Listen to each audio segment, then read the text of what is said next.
আসসালামু আলাইকুম এভরিওয়ান। তো ফাইনালি আজকে আমাদের সেফটি ট্যাঙ্কির স্ল্যাব ঢালাই বললে ভুল হবে। আমাদের কেবলই শাটারিং কমপ্লিট হয়নি, হওয়ার দিকে সাইড মারলেই।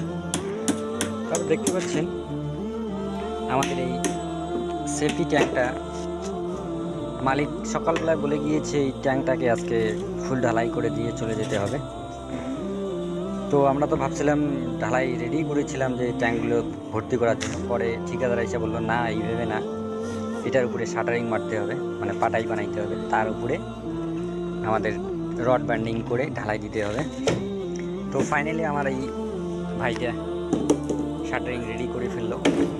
আজকে দেখতেই পাচ্ছেন এই যে সেফটি ট্যাঙ্কটা, এই ট্যাঙ্কটা এই ভাইটি একাই শাটারিং করে ফেললো।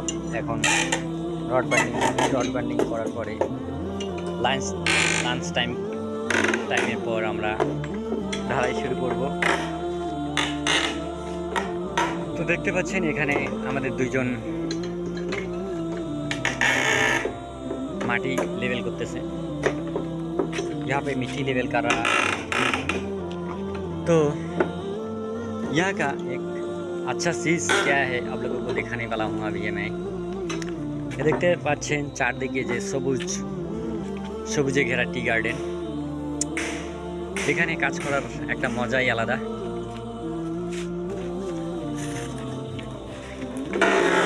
তারপর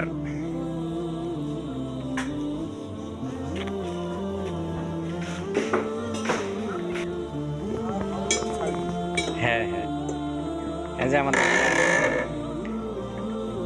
বড় বা, তারপরে এইদিকে একটা নানা, এটা যে কি করতেছে সকাল থেকে আইসে এই একটু মাটি টানাটানি করতেছে, কিন্তু মালিক যে দিদি কীভাবে হাজিরা দিবে,